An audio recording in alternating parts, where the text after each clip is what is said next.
Hello my dear students, welcome to our channel JK career institute. तो आज की इस वीडियो में अपन बात करने जा रहे हैं साउंड का लेक्चर नंबर 3, ओके, जो कि हमारी एनसीईआरटी का टॉपिक है। तो पिछले लेक्चर्स में हमने बात किया था बहुत ही अच्छे टॉपिक्स के बारे में, जिसका नाम है रिफ्लेक्शन ऑफ साउंड यानी एको के बारे में मैंने चर्चा की थी, अच्छे से डीप में बताया था। तो भाई लोग, अगर आपने हमारा लेक्चर नंबर 2 नहीं देखा है तो फटाक से जाइए हमारे प्लेलिस्ट में और देखिए हमारा लेक्चर नंबर 2। तो यहाँ पे अब हम लोग बात करेंगे लेक्चर नंबर 3 में। तो हमने जो पीछे बताया था लेक्चर नंबर 2 में कि रिफ्लेक्शन ऑफ साउंड क्या होती है, ठीक है, एको बताया था उसमें मैंने, ठीक है, कुछ कंडीशंस बताई थी कि एको कब प्रोड्यूस होगी। मैंने बताया था कि जो ऑब्स्टिकल का साइज़ होगा अगर वो साउंड की वेवलेंथ से बड़ा होगा, ठीक है, तो वहाँ पे एको प्रोड्यूस होगी। फर्स्ट कंडीशन ये थी। सेकंड कंडीशन ये थी कि जो हमने साउंड, जो सोर्स है हमारा, जो साउंड प्रोड्यूस कर रहा है वो क्या होना चाहिए, उसके पास कुछ इंटेंसिटी होनी चाहिए, यानी जो साउंड प्रोड्यूस हो रही है उस साउंड की कुछ इंटेंसिटी होनी चाहिए, ठीक है, साउंड की इंटेंसिटी होनी चाहिए, तभी हमारा साउंड प्रोड्यूस होगा। नेक्स्ट हमने क्या बताया था, जो मेन और बेसिक डिफरेंस था इन दोनों, मतलब एको प्रोड्यूस होने की कंडीशन में, वो था अगर किसी भी, मतलब कि कोई भी साउंड जो प्रोड्यूस हो रही है उसमें जो साउंड ओरिजिनल साउंड है हमारी, जो हमारे सोर्स से निकल रही है और जो रिफ्लेक्ट होकर आ रही है साउंड, इनके बीच में जो टाइम डिफरेंस होना चाहिए वो कम से कम 0.1 सेकेंड का होना चाहिए, ठीक है, कम से कम क्या होना चाहिए, 0.1 सेकेंड का होना चाहिए टाइम डिफरेंस। मोर देन भी हो सकता है, लेकिन इससे कम होगा तो एको सुनाई नहीं देगा। नेक्स्ट हमने डिस्टेंस वाली प्रूविंग करके दिखाई थी। एयर में जो डिस्टेंस होनी चाहिए वो कितनी होनी चाहिए, 17 मीटर की होनी चाहिए एको प्रोड्यूस होने के लिए कम से कम, ओके। तो इतनी बातें हमने इसमें की थी। और मैंने बताया था कि जो हमारी साउंड वेव होती है, जो साउंड वेव होती है वो क्या होती है, डिफरेंट मीडियम में डिफरेंट होती है। तो ये जो चार्ट देख रहे हैं ना भाई लोग, इसमें मैंने यही बताया है कि जो डिफरेंट चार्ट है, सॉरी डिफरेंट जो हमारी मीडियम है उसमें जो स्पीड दी हुई है हमारी साउंड की वो डिफरेंट। तो इस चार्ट में देखिए, जैसे हम लोग बात करें स्टेट्स ऑफ मैटर की या मीडियम की, तो स्टेट ऑफ मैटर कितनी होती है, 3, सॉलिड, लिक्विड एंड गैस। तो सॉलिड में पहले देखेंगे, फिर लिक्विड में एंड गैस में। तो सॉलिड में अगर हम लोग देखें तो एल्युमिनियम जो होता है, अगर एल्युमिनियम के मीडियम की बात करें तो वहाँ पर जो साउंड की स्पीड होती है वो 6420 मीटर पर सेकेंड होती है, ठीक। अगर इसी जगह ब्रास की बात करें यानी पीतल, तो यहाँ पे क्या होता है, जो हमारी स्पीड ऑफ साउंड होती है वो 4700 मीटर पर सेकेंड होती है। यानी यहाँ पे इस चार्ट से आप देख पा रहे होंगे कि हर मीडियम में साउंड की स्पीड अलग अलग है। आयरन की बात करूँ तो आयरन में भी क्या है, 5950 मीटर पर सेकेंड। यानी सॉलिड में भी कई सारे वेराइटी हैं, ठीक है, सॉलिड में तो अलग होती ही होती है, लेकिन सॉलिड भी कई टाइप का है, ठीक है, इसमें भी क्या है, अलग अलग साउंड है। समझ में आ गई। यानी एल्युमिनियम क्या है, सॉलिड है, ब्रास क्या है, सॉलिड है, आयरन क्या है, सॉलिड है, ग्लास सॉलिड है, स्टील सॉलिड। यानी सॉलिड में तो अलग होती है लिक्विड से, लेकिन उनमें भी कई सारी वैरायटी हैं, मतलब वैरायटी के हिसाब से अलग अलग होती है। अब जैसे ग्लास की बात करें तो ग्लास में कितनी होती है, 3980 मीटर पर सेकेंड। स्टील की बात करें तो 5960 मीटर पर सेकेंड। निकल की बात करें तो 6040 मीटर पर सेकेंड। बात समझ में आ रही है ना आप लोगों को।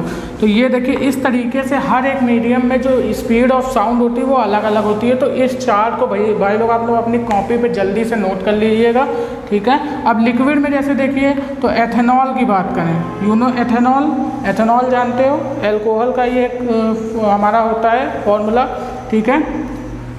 तो यहाँ पे जो एथेनॉल का फॉर्मूला होता है वो होता है C2H5OH, ठीक, और इसका होता है CH3OH। तो ये होते हैं मेथनॉल का फॉर्मूला और ये होता है एथेनॉल का फॉर्मूला, ठीक है। ये एक टाइप का एल्कोहल ही होता है। तो एथेनॉल, ठीक है, एथेनॉल में जो होता है लिक्विड ही होता है ये। तो इसमें जो स्पीड होती है ना साउंड की वो होती है 1207 मीटर पर सेकेंड, ठीक है, और मेथनॉल में होती है 110 मीटर पर सेकेंड, ठीक है। अगर हम लोग बात करें वाटर में तो वाटर में होती है 1498 मीटर पर सेकेंड, ठीक है। वाटर में अगर स्पीड की बात करें तो कितनी होती है, 1498 मीटर पर सेकेंड। और यहाँ पर एक चीज़ मैं और भी बता देना चाहता हूँ कि किस टेम्परेचर पर है, 25 डिग्री सेंटीग्रेड टेम्परेचर पे है। अगर इसकी स्पीड, ठीक है, आप लोग ने देखा होगा कहीं पे वाटर की स्पीड ये भी दी होती है, 440 मीटर पर सेकंड। तो ये सब क्या होता है, टेम्परेचर का भी इफेक्ट होता है, यानी जो साउंड वेव होती है वो टेम्परेचर पर भी डिपेंड होती है। मैंने अपने पिछले लेक्चर में थोड़ा सा इसमें बताया था कि जो साउंड वेव होती है वो भी क्या होती है, टेम्परेचर पर डिपेंड करती है। ठीक है, तो यहाँ पे जो जितनी भी मैं स्पीड बोल रहा हूँ वो कितने पर है, 25 डिग्री सेंटीग्रेड पे है। ठीक, तो आप लोग अगर तो आप लोगों को ये वाली दी हुई हो कहीं पे स्पीड, तो आप लोग यही वाली रखिएगा, अदरवाइज ये याद कर लीजिएगा, ये वाली रखिएगा। ओके, तो यहाँ पर अगर मैं बात करूँ सी वाटर की, तो सी वाटर की होती है 1531 मीटर पर सेकंड। ठीक, अब मैं बात कर लेता हूँ भैया गैस की, ये भी सारी 25 डिग्री पे ही लिखी हुई है। और मैंने जो एको वाला करवाया उसमें क्या था, हमने अप्रॉक्स में कितनी मानी थी, 340 मानी थी। ठीक है, तो सब टेम्परेचर का इफेक्ट है। मैंने बताया भी था कि अगर हम किसी भी मीडियम का टेम्परेचर 1 डिग्री सेंटीग्रेड बढ़ा देते हैं, कितना, 1 डिग्री सेंटीग्रेड बढ़ा देते हैं, तो उसकी स्पीड जो होती है साउंड की वो प्लस में 0.6 सेकेंड इंक्रीज कर जाती है। समझ में आ रही बात, यानी कि अगर हम किसी भी मीडियम का टेम्परेचर 1 डिग्री सेंटीग्रेड बढ़ाते हैं तो उसकी जो स्पीड होती है किसकी, साउंड की, वो 0.6 मीटर पर सेकेंड क्या हो जाती है, इंक्रीज कर जाती है। ठीक है, 0.1 मीटर पर सेकेंड इंक्रीज कर जाती है। तो यहाँ पे अगर एयर की बात करें तो 346 मीटर पर सेकेंड। ठीक है, अगर हीलियम की बात करें तो 985 मीटर पर सेकेंड, अगर हाइड्रोजन की बात करें तो 1339 metre per second, and oxygen की बात करें तो 330 मीटर पर सेकेंड। ठीक है, तो आप लोग यहाँ पर देख चुके हैं कि भैया ये सारा क्या है, अलग अलग मीडियम में जो साउंड की स्पीड होती है वो अलग अलग होती है, यानी कि साउंड की स्पीड मीडियम पे डिपेंड करती है और साथ ही साथ टेम्परेचर पर भी डिपेंड करती है। ठीक है, तो अगर आपसे पूछेगा कोई कि बताइए साउंड किस किस मीडियम पर डिपेंड करती है, तो आप बोलेंगे किस किस चीज़ों पर डिपेंड करती है, तो आप बोलेंगे फर्स्ट ऑफ ऑल मीडियम पर डिपेंड करती है, सेकंड हमारा टेम्परेचर पर डिपेंड करती है, नेक्स्ट हमारा ह्यूमिडिटी पे भी डिपेंड करती है। बात समझ में, यानी रेनी अगर सीजन हो तो वहाँ पर जो साउंड की स्पीड होती है वो ज़्यादा होती है as compared to dry air. बात समझ में आई, तो यही सारे खेल हैं इसके। ठीक है, मीडियम पे कैसे डिपेंड करती है, ये सारा चार्ट आप लोग फटाक से नोट करिए, इसके बारे में हम लोग पढ़ेंगे नेक्स्ट।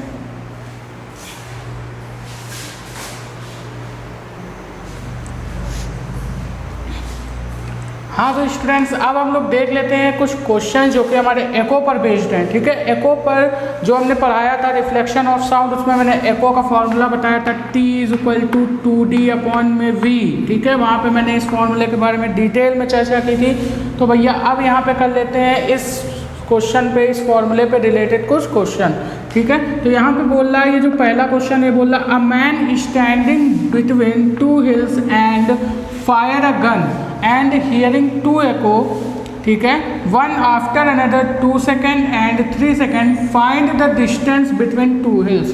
ठीक है, क्वेश्चन पहले समझिए क्या है। क्वेश्चन बोल रहा है 2 हिल्स है हमारे पास इस तरीके से। ठीक है, मैं इस फॉर्मूले को हटा रहा हूँ अभी।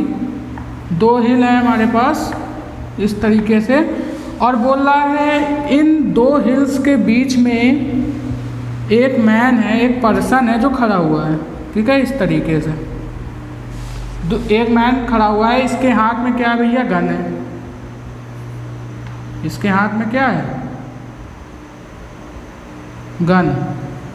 ठीक है, इसके हाथ में गन, ये क्या करता है, गन को फायर करता है। ये है हमारी हिल 1 एंड ये है हिल 2। ठीक है, अब ये क्या करता है, गन फायर करता है, और जैसे ही यहाँ से ये फायर करता है ना, वैसे ही क्या होता है, इसको 2 एको सुनाई देते हैं।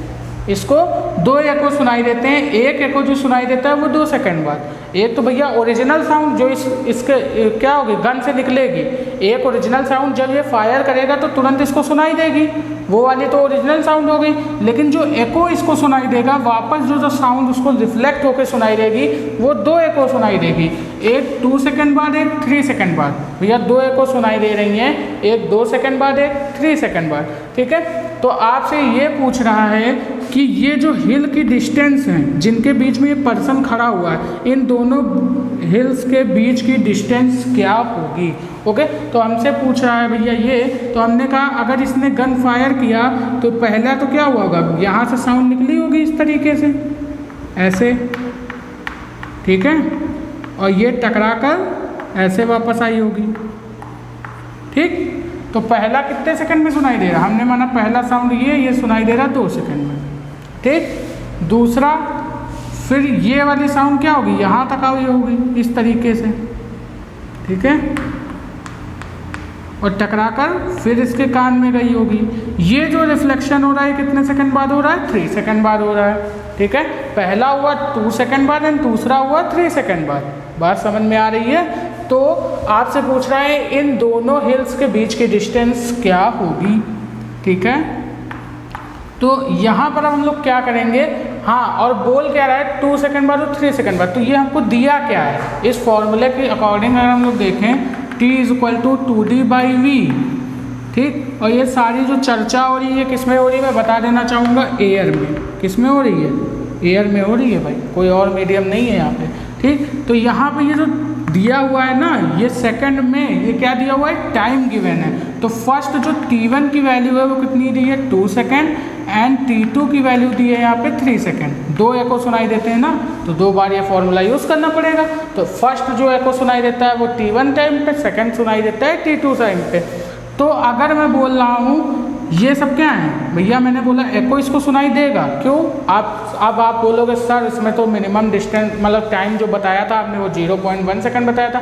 मैंने बताया था मोर देन हो सकता है, मतलब ज़्यादा हो सकता है लेकिन कम नहीं हो सकता, वो मिनिमम टाइम था। बात समझ में आई, वो मिनिमम टाइम था इसका कि रिफ्लेक्शन होने का, मतलब कि एको सुनाई देने का। तो यहाँ पे ये सुनाई दे रहा है। अब एयर की बात हो रही है तो मैंने अभी बताया एयर में जो स्पीड होती है वो कितनी होती है, 346.25 डिग्री सेंटीग्रेड पे, ठीक, ये होती है। और अगर मैं ऐसे बात करूँ 2020 के अप्रॉक्स, तो नॉर्मली बुकों में दिया हुआ है ये 340, तो हम 340 लेके चल रहे हैं, ठीक, 340 लेके चल रहे हैं। यहाँ पर आप 346 भी रख सकते हैं, थोड़ा सा मतलब कि आंसर में डिफरेंस आएगा क्योंकि स्पीड में डिफरेंस आएगा। क्यों, क्योंकि यहाँ पे बताया ना मैंने टेम्परेचर का इफेक्ट होगा, तो मैं 340 लेके चल रहा हूँ, ठीक है। आप स्पीड कुछ भी ले सकते हो, वो टेम्परेचर का इफेक्ट है, ठीक। 346 340 में नॉर्मली 340 लेके चल रहा हूँ, ठीक। तो यहाँ पर देखिए मैंने क्या बताया, एयर में जो स्पीड है वो 340 मीटर पर सेकंड दी हुई, नॉर्मली आपको दी रखेगी क्वेश्चन में, मैंने मान लिया 340 मीटर पर सेकंड दी हुई है, ठीक, एयर में स्पीड। तो मैंने बोला पहला एक को T2 सेकंड यानी 2 सेकंड में सुनाई दे रहा है, तो इसकी डिस्टेंस यानी कि ये वाली जो डिस्टेंस होगी इसको मैंने मान लिया D1, और ये वाली जो डिस्टेंस है ये इसको मान लिया D2। तो अगर मैं D1 की वैल्यू निकालना चाहूँ तो यहाँ से क्या निकालूंगा, T1 = 2D1/V1, सॉरी V, क्योंकि स्पीड तो सेम रहेगी ना, ये भी एयर में ये भी एयर में, तो V1 = V2 = V ही रहेगी, ठीक। यानी इसमें जो स्पीड है वो सेम है। तो मैं अगर बात करूँ यहाँ पे डिस्टेंस की, तो D1 = यहाँ से लिख सकता हूँ T1 × V/2।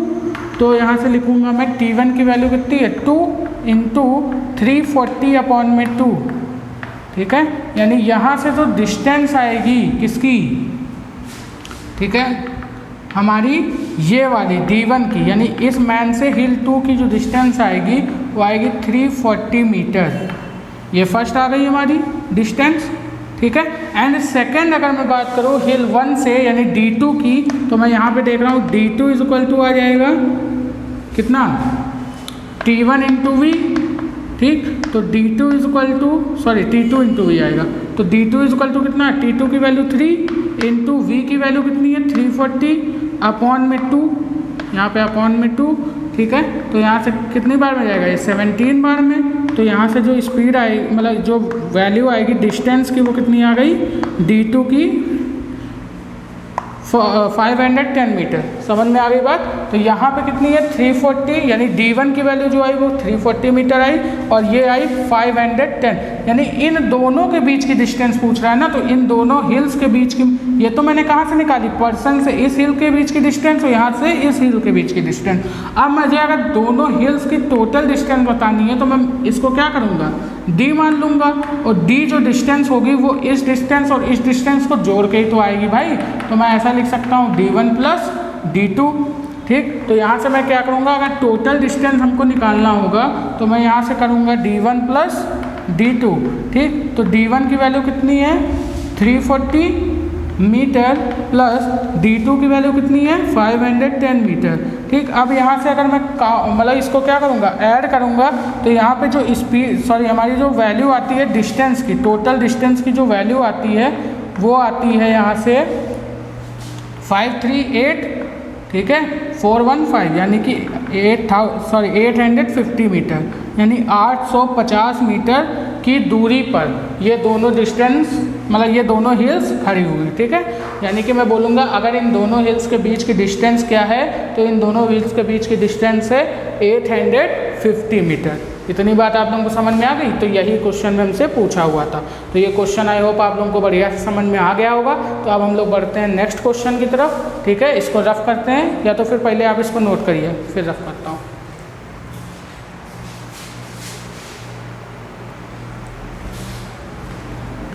चलिए तो स्टूडेंट्स अब यहाँ पे देख लेते हैं हम लोगों को क्वेश्चन नंबर सेकंड इसी एको पे बेस्ड क्या बोल रहा है हमसे, a submarine emits a sonar pulse. ठीक है, जो सबमरीन है हमारी, एक सबमरीन जानते हैं आप लोग, जो पानी के अंदर पनडुब्बी चलती है उसको।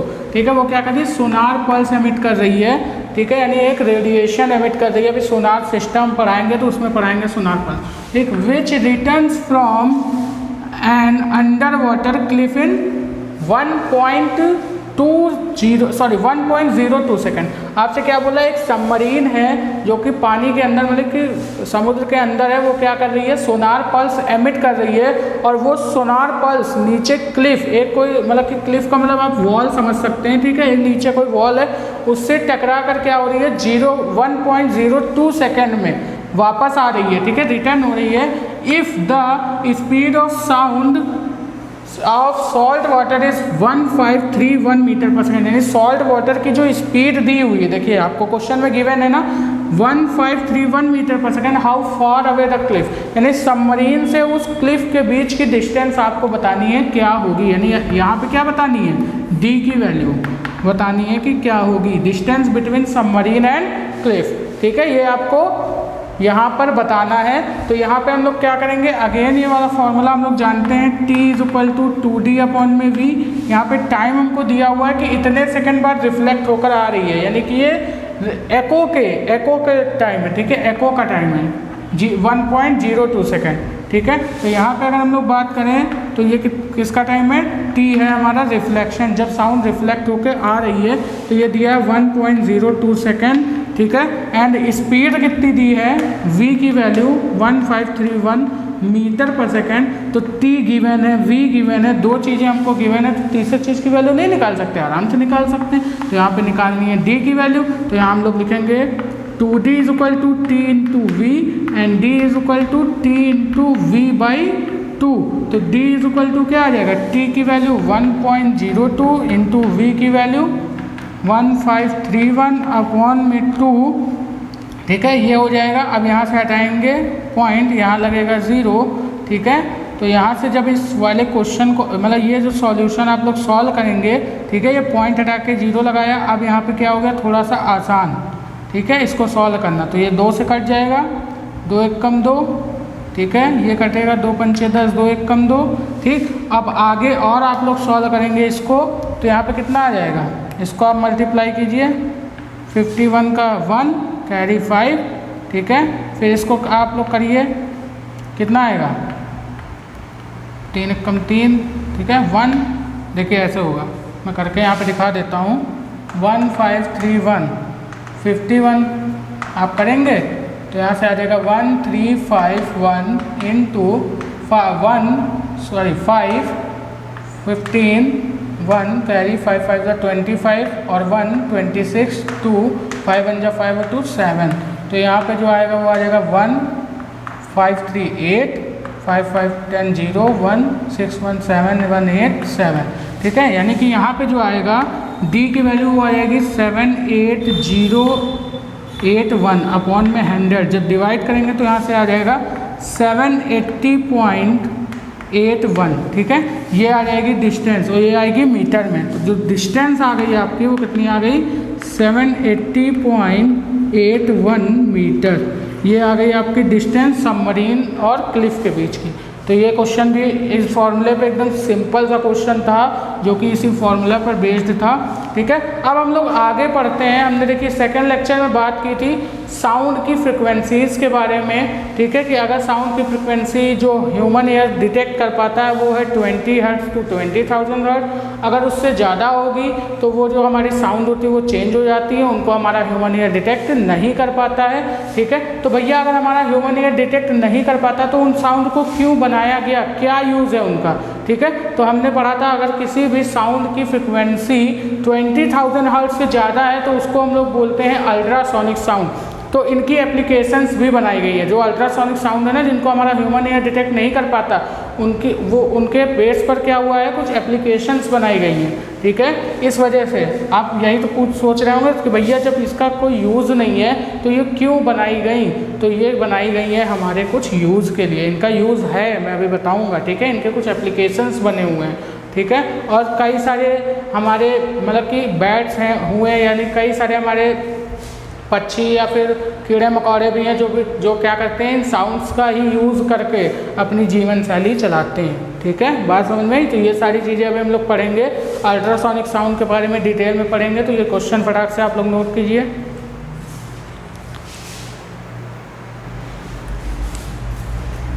तो चलिए स्टूडेंट्स, यहाँ पर जो हम लोग बात करेंगे, अब हम लोग बात जो करने वाले हैं, हमने बताया था साउंड में हमारी जो साउंड होती है वो कई टाइप्स की होती हैं, ठीक है। एक होती है ऑडिबल, एक होती है इनऑडिबल, ठीक है। ऑडिबल वो जिनको हमारा ह्यूमन ईयर डिटेक्ट कर सकता है, इनऑडिबल वो जिनको हमारा ह्यूमन ईयर डिटेक्ट नहीं कर सकता। ऑडिबल में जो हमारा ह्यूमन ईयर डिटेक्ट कर सकता है, यानी जिसकी फ्रिक्वेंसी हमारी 20 हर्ट्ज टू 20,000 हर्ट्ज होती है, ठीक है, उसको हम लोग क्या बोलते हैं, सोनिक साउंड, ठीक। और अगर लेस देन होती है तो इसमें दो कैटेगरी है इनऑडिबल में, लेस देन 20 हर्ट्ज, ठीक है, तो infra and greater than 20 hertz, ठीक है, greater than 20 hertz, sorry 20,000 hertz, तो क्या हो जाएगी, अल्ट्रा। इन दोनों फ्रिक्वेंसीज की साउंड को हमारा ह्यूमन ईयर डिटेक्ट नहीं कर पा सकता, ठीक है, अल्ट्रासोनिक। तो अब हम लोग पढ़ेंगे अल्ट्रासोनिक साउंड के कुछ एप्लीकेशंस के बारे में, ठीक है। तो यहाँ पे देखिए हम लोग पढ़ने जा रहे हैं क्या, एप्लीकेशंस ऑफ अल्ट्रासोनिक साउंड, कैसे इनका यूज़ है, कहाँ कहाँ पे इनका यूज़ है, इसके बारे में पढ़ेंगे, ठीक। चलिए पढ़ते हैं एप्लीकेशन ऑफ अल्ट्रासोनिक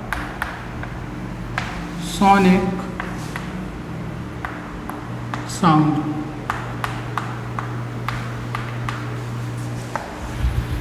ठीक, तो यहाँ पे जो हमारी फर्स्ट एप्लीकेशन है ना, फर्स्ट एप्लीकेशन में हम लोग बात कर सकते हैं इसमें बैट के बारे में। बैट जानते हैं आप लोग, चमगादड़, ठीक है।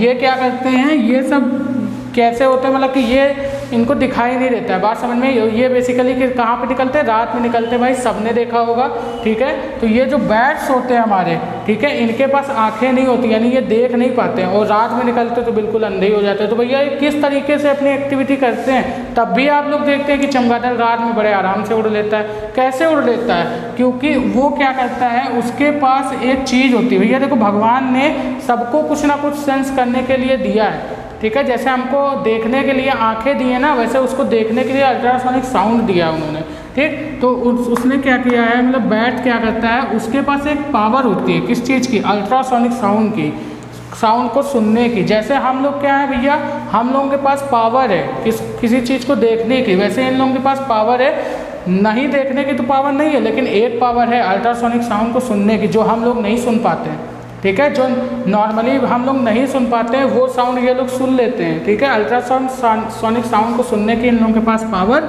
है, ठीक है। तो ये क्या करते हैं, ये मान लीजिए हमारा एक बैट है, ऐसे ही, ये कैसे बनाए हैं, ठीक है। इस तरीके से ये हमारा बैट, ठीक है, ये उड़ रहा है, ठीक, ये क्या करता है, किस तरीके से रात में अपनी एक्टिविटी करता है। तो मान लीजिए ये हमारा बैट है, ठीक है, और बैट क्या कर रहा है, अल्ट्रासोनिक साउंड प्रोड्यूस कर रहा है। यहाँ पर है एक वॉल, ठीक है, और यहाँ पर एक इंसेक्ट है, कोई कीड़ा, मान लीजिए कोई इंसेक्ट है यहाँ पर, ठीक है, यहाँ पर मान लीजिए कोई भी इंसेक्ट है, ठीक है। अब इस बैट को क्या करना है, इस इंसेक्ट को खाना है, इस वाले इंसेक्ट को क्या करना है, इस बैट को खाना है। तो भैया क्या करेगा ये, अब इसको दिखाई तो दे नहीं रहा है क्योंकि रात का समय है, और ऊपर से इसकी आंखें तो हैं नहीं, मतलब कि आंखें हैं लेकिन इसको दिखाई नहीं दे रहा, मतलब कि ये बिल्कुल अंधा है, ठीक है। तो भैया इसको दिखाई तो कुछ दे नहीं रहा है, तो ये किस तरीके से इस कीड़े को खाएगा। और यहाँ पर वॉल है, अगर ये खाने आया भी मान के चलो तो ये क्या होगा, अगर मान लीजिए यहाँ पे इसने खाया तो आगे दीवार है, ये लड़ भी सकता है उसमें, तो किस तरीके से ये एक्टिविटी अपनी करेगा। तो ये क्या करेगा भैया, अल्ट्रासोनिक साउंड इस तरीके से प्रोड्यूस करेगा, ठीक, इस तरीके से प्रोड्यूस किया उसने अल्ट्रासोनिक साउंड। तो जैसे ही उसने अल्ट्रासोनिक साउंड प्रोड्यूस किया ना, तो वैसे इसने क्या किया, इसके पास भैया होता है दिमाग, इसको मैथ थोड़ी सी आती है, ओके। तो यहाँ पे इसने क्या किया, थोड़ी सी मैथ लगाई और रिफ्लेक्शन ऑफ साउंड के बारे में पढ़ा था, या इसने एको के बारे में पढ़ रखा था। तो इसने क्या किया, अल्ट्रासोनिक साउंड प्रोड्यूस किया, और वो अल्ट्रासोनिक साउंड पहले टकराई इंसेक्ट से और रिफ्लेक्ट हुई ऐसे, ठीक। उसके बाद ये अल्ट्रासोनिक साउंड टकराई वॉल से और रिफ्लेक्ट हुई ऐसे, समझ में आ रही है। यानी एक इंसेक्ट, मैंने अल्ट्रासोनिक साउंड प्रोड्यूस की, किसने, मैंने नहीं, बैट ने, ओके। बैट ने अल्ट्रासोनिक साउंड प्रोड्यूस की, तो वो दो चीज़ों से टकराई, इंसेक्ट से एंड वॉल से, ठीक है। तो भैया इसको खाना था और वॉल से भी बच के जाना था। तो इसने क्या किया, यहाँ पे अल्ट्रासोनिक साउंड जैसे ही प्रोड्यूस किया तो रिफ्लेक्ट हुआ, और रिफ्लेक्ट हुआ तो इसने क्या किया, कैलकुलेशन कर ली। अब जितने टाइम में रिफ्लेक्ट हुआ, जितनी स्पीड से गई, उससे इसने क्या पता लगा लिया, इंसेक्ट और अपने बीच की डिस्टेंस पता लगा ली इसने, ठीक। और ये वाली जो साउंड आई वॉल से टकराकर, इस वॉल से टकराकर जो साउंड आई, इससे इसने क्या किया, वॉल से अपने बीच की डिस्टेंस पता लगा ली। अब इसने क्या किया, कैलकुलेशन कर लिया और पता कर लिया इंसेक्ट कितनी दूरी पर है और वॉल कितनी दूरी पर है। अब ये गया भैया अल्ट्रासोनिक साउंड ऐसे ऐसे प्रोड्यूस करते हुए, और फटाक से इंसेक्ट को खाया और वॉल से भी बच के चला आया, ओके। तो यहाँ पर कई सारी शायरियाँ बन गई। तो यहाँ पर देखिए, बैट इस तरीके से अल्ट्रासोनिक साउंड का यूज़ करके अपनी एक्टिविटी कंप्लीट करता है, ठीक। तो फर्स्ट एप्लीकेशन ये हो गई इसकी, ठीक। अब नेक्स्ट हम लोग अगर देखें एप्लीकेशन क्या है साउंड वेव की, तो नेक्स्ट है हमारी सोनार पल्स, ठीक है, सोनार सिस्टम। इसका यूज़ बहुत ज़्यादा किया जाता है हमारे शिप्स में, ठीक है। जो हमारी शिप होती हैं, बड़ी बड़ी शिप जो समुद्र में, पानियों मतलब नदियों में, जो समुद्र में चलती हैं, ठीक है, बड़ी सी शिप होती है हमारी, ठीक। तो वो सब क्या होती है, सोनार सिस्टम उसमें लगा हुआ होता है। तो भैया ये सोनार सिस्टम होता क्या होता है इसका फुल फॉर्म। तो सोनार का मतलब होता है साउंड नेविगेशन एंड रेंजिंग, ठीक है। तो इसका एसओ का मतलब होता है साउंड, ठीक है, इसका मतलब होता है नेविगेशन, ठीक है, इसका मतलब होता है एंड, और इसका मतलब होता है रेंजिंग, ठीक है। तो sound navigation and ranging system, ये इसका नाम होता है, ठीक। तो जैसे मान लीजिए ये हमारा समुद्र है, इस तरीके से मैं थोड़ा सा इसको रफ करता हूँ, ठीक है, उसके बाद अच्छे से डायग्राम बनाता हूँ, ठीक। देखिए, ये मान लीजिए हमारी क्या है, समुद्र है हमारा, और यहाँ पे है कोई शिप, इस तरीके से यहाँ पे कोई शिप है, ठीक, इस तरीके से। इस शिप का कोई भी आप नाम रख लीजिए, क्या नाम रखेंगे, टाइटैनिक रख लीजिए, ठीक है।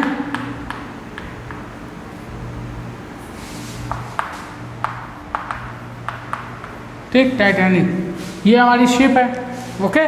तो ये क्या हो रही है, इसमें तैर रही है।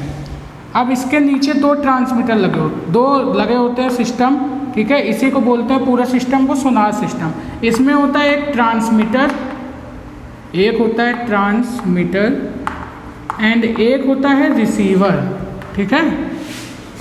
एक होता है हमारा रिसीवर। ठीक, तो ट्रांसमीटर का काम क्या होता है, ट्रांसमीटर क्या करता है, अल्ट्रासोनिक साउंड प्रोड्यूस करता है। मान लीजिए ये हमारा रिवर बेड है। ठीक, अब यहाँ पे मान लीजिए कोई हमारा आ गया, जानवर आ गया। ठीक है, कोई भी मान लीजिए कोई फिश आ गई, वेल आ गई। ठीक है, ये मान लीजिए बड़ी सी एक वेल आ गई यहाँ पे। ठीक, इस तरीके से। ठीक, ये वेल आ गई। अब भैया किस तरीके से पता चलेगा कि नीचे क्या है, या मान लीजिए सुनामी आने वाली है, कुछ भी आने वाला है, तो किस तरीके से हमको पता चलेगा। ठीक, तो अगर इस ऑब्स्टिकल से हमको बचना, इस जानवर से हमको बचना है, ठीक है, वेल से बचना है। अगर भैया वेल इसके कांटेक्ट में आएगी तो ये पलट भी सकता है। तो क्या होगा, अगर इससे बचना है तो इन सारी चीज़ों से बचने के लिए बनाया गया सोनार सिस्टम, जो कि क्या करता है, साउंड के नेविगेशन के जरिए बताता है हमको कि कोई चीज़ उससे कितनी डिस्टेंस पे है और उससे कैसे बचा जाए। तो मान लीजिए इससे हमको बचना है, तो ये जो ट्रांसमीटर है ये क्या करेगा, अल्ट्रासोनिक साउंड इस तरीके से प्रोड्यूस करेगा। ठीक, इसने इस तरीके से प्रोड्यूस की। अब इसने क्या किया, रिसीवर क्या करेगा, ये जो अल्ट्रासोनिक साउंड है ये रिफ्लेक्ट होकर ऐसे जाएगी। ठीक है, तो ये रिफ्लेक्ट वाली साउंड को क्या करेगा, रिसीव करेगा। तो एक साउंड जो इस फिश से टकरा कर, ठीक है, फटाक से गई, और एक साउंड जो रिवर बेड से टकरा कर गई। तो दोनों साउंड को इसने क्या कर लिया, रिसीव कर लिया। अब देखिए अगर यहाँ पे फिश है, ठीक है, बीच में, तो ये क्या करेगी, साउंड को रोक लेगी, यानी ये साउंड रिवर बेड तक जा ही नहीं पाएगी, तो यहाँ से टकरा के वापस क्या आएगी। ठीक, तो ये क्या हुई, फिश से टकरा कर गई। यानी अगर रिवर बेड से टकरा कर जाती तो इसका जो टाइम होता वो ज़्यादा लगता। ठीक है, यानी यहाँ पे अगर कोई ऑब्स्टिकल था तो उसने क्या किया, रिवर बेड की उसको डिस्टेंस पता है। ठीक है, रिवर बेड की उसको डिस्टेंस पता है। अगर कोई ऑब्स्टिकल आ गया तो ये साउंड क्या हुई, पहले ही टकरा कर रिसीवर तक पहुँच गई। ठीक है, इससे उसको ये पता चल गया कि भैया इसकी गहराई तो इतनी थी, लेकिन ये साउंड मतलब कि जो आ रही है रिफ्लेक्ट होकर ये पहले आ रही है, इसका मतलब यहाँ पर कोई चीज़ है। और इस चीज़ से बचने के लिए इसने क्या किया, भैया तुरंत ही अपने दूसरी डायरेक्शन में अपना शिप मोड़ दिया ताकि कोई दिक्कत ना हो। ओके, तो यहाँ पे इस तरीके से साउंड नेविगेशन का यूज़ किया जाता है। अब इसका यूज़ करके हम लोग क्या कर सकते हैं, रिवर बेड और, ठीक है, इस शिप के बीच की डिस्टेंस भी फाइंड कर सकते हैं। अभी मैं सोनार का क्वेश्चन करवाऊंगा तो उसमें बताऊंगा। ठीक, तो ये होता है अल्ट्रासोनिक साउंड के कुछ यूजेस जो हमने आपको उनको बताएं। ठीक है, इस तरीके से हम लोग यूज़ करते हैं। ठीक है, इसमें ये बेसिकली है रिफ्लेक्शन ऑफ साउंड का ही केस, लेकिन ये किस तरीके की साउंड है, अल्ट्रासोनिक साउंड है, ऑडिबल साउंड नहीं है। वहाँ पे जो साउंड थी एको में, वो कैसे साउंड थी, ऑडिबल साउंड थी, जिसको हम लोग सुन सकते थे। लेकिन यहाँ पे जो साउंड हम लोग यूज़ कर रहे हैं वो साउंड कैसी है, जिसको हम लोग सुन नहीं सकते, यानी ये अल्ट्रासोनिक साउंड है। ठीक है, जिसको हम डिटेक्ट नहीं कर सकते। बात समझ में? तो ये सारे हमारे कुछ एप्लीकेशंस जो हमने बात की है अल्ट्रासोनिक साउंड के ऊपर। ठीक है, अब अगर मैं बात करूँ थोड़ा सा कि जो हमारे हॉल्स होते हैं, ठीक है, जो हमारे हॉल्स होते हैं उनमें, एक सेकेंड, हाँ चलिए, जो हमारे साउंड मतलब कि जो हॉल्स होते हैं, मॉल हॉल में आप गए होंगे या फिर पिक्चर हॉल में गए होंगे, तो उनकी छतों को आपने देखा होगा कि उनकी छत जो होती है वो कुछ ऐसे होती है, मतलब कर्व टाइप की होती है। ठीक है, तो वो कर्व टाइप की क्यों होती है, कभी आपने ये चीज़ ऑब्जर्व की है कि ये इस तरीके से यानी कर्व टाइप की क्यों बनी हुई है, या फिर जो हॉल में सीटिंग अरेंजमेंट होता है वो इस टाइप से होता है, ऐसे होता है। ठीक है, इस टाइप से सीटिंग अरेंजमेंट होता है। तो आपने सोचा ये सीटिंग अरेंजमेंट इस टाइप से क्यों होता है?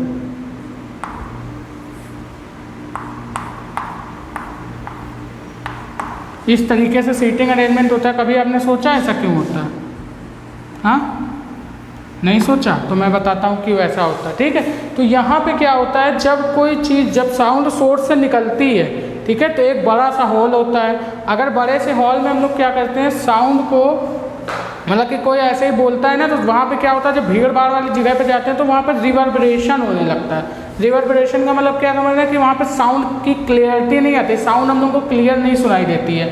ठीक है, तो इस वजह से यहाँ पे क्या किया जाता है, कर्व यानी कि जो मॉल हॉल की जो हमारी छतें होती हैं और जो सीटिंग अरेंजमेंट होता है वो इस तरीके से इस वजह से किया जाता है ताकि वहाँ पर रिवर्बरेशन क्रिएट ना हो। यानी जो साउंड यहाँ पे मान लीजिए जो साउंड प्रोड्यूस कर रहा है सोर्स, वो इस तरीके से इसमें होता है। ठीक है, यानी जो रिफ्लेक्ट होता है वो इस तरीके से होता है, कुछ ऐसे। ठीक है, यानी हर पर्सन के पास क्या जाए, क्लियर आवाज़ जाए। इस वजह से यहाँ की जो छतें होती हैं वो कर्व बनाई जाती हैं और सीटिंग अरेंजमेंट इस टाइप से होता है, ठीक है, ताकि रिवर्बरेशन क्रिएट ना हो। ठीक, तो इतनी बातें आप लोग अच्छे से समझ गए ना। चलिए अब हम लोग कर लेते हैं भैया इसके बारे में थोड़ी सी और डिटेल चर्चा। ठीक, तो बाकी अब लोग अब देखिए यहाँ पे हम लोग करेंगे इसके बारे में कुछ और डिटेल चर्चा। तो तब तक के लिए भैया आप लोग इसको फटाक से समझिए, 5 मिनट का समय मैं दे रहा हूँ।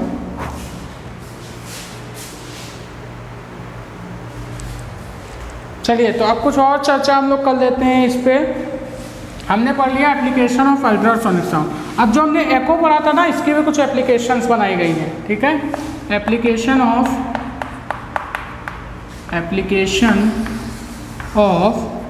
रिफ्लेक्शन ऑफ साउंड, ठीक है, application of reflection of sound. तो इसकी जो फर्स्ट एप्लीकेशन है ना वो है ट्रम्पेट। क्या है? ट्रम्पेट। ट्रम्पेट क्या होती है? एक डिवाइस होती है, ठीक है, जिससे हार्ट बीट को मेजर किया जाता है। ट्रम्पेट क्या है? एक डिवाइस है जिससे हार्ट बीट को मेजर किया जाता है, मतलब हार्ट बीट को सुना जाता है, ठीक है। हार्ट बीट किसकी क्या है? किसी भी पर्सन की हार्ट बीट को मेजर करने के लिए ट्रम्पेट यूज़ किया जाता है। ये हमारी एक डिवाइस है, ठीक है, जो किस पे बेस्ड है? रिफ्लेक्शन ऑफ साउंड पे बेस्ड है। यानी कि जब हम लोग क्या करते हैं, लगाते हैं, ठीक है, ट्रम्पेट को किसी के हार्ट पे, किसी पर्सन के हार्ट पे, तो वो क्या होती है, जो हार्ट बीट होती है वो इस ट्रम्पेट से टकरा कर रिफ्लेक्ट होकर हमारे कान में पड़ती है, ठीक है। तो वही सारा सिस्टम होता है ये ट्रम्पेट का। तो ये ट्रम्पेट क्या है? इस रिफ्लेक्शन ऑफ साउंड की एप्लीकेशन है, ठीक है। अगर आपसे पूछेगा कि कोई मैकेनिकल आप लोग बताइए एप्लीकेशन रिफ्लेक्शन ऑफ साउंड की, तो आप क्या बताएंगे? ट्रम्पेट। एंड सेकंड जो एप्लीकेशन है इसकी वो होती है स्टेथोस्कोप, ठीक है, स्टेथोस्कोप। ये आपने देखा होगा, स्टेथोस्कोप तो देखा ही होगा। डॉक्टर जब जाते हो तो वो कान में लगाते हैं, उसके बाद आपकी हार्ट बीट पे लगाते हैं या फिर पीठ पे लगाते हैं, तो उससे वो चेक करते हैं आपकी हार्ट बीट, ठीक है। तो ये क्या होता है? स्टेथोस्कोप भी क्या होता है? इसी पर बेस्ड होती है एप्लीकेशन है ये, ठीक। तो आप ये दोनों एप्लीकेशन याद रखिएगा, ठीक। तो यहाँ पर हमने क्या पढ़ा भैया? रिफ्लेक्शन ऑफ साउंड पढ़ा, ठीक है, उस पर कुछ बेस्ड क्वेश्चन किए। अल्ट्रासोनिक साउंड के बारे में पढ़ा और उसकी कुछ एप्लीकेशन के बारे में पढ़ा, ठीक। तो आज की वीडियो में बस इतना ही। अब हम लोग मिलेंगे अपने नेक्स्ट लेक्चर में कुछ अच्छे न्यूमेरिकल के साथ, ओके। तो आज के लिए बस इतना ही, आगे मिलेंगे अपने और भी अच्छे क्वेश्चंस के साथ। तब तक के लिए best of luck, okay students, bye bye.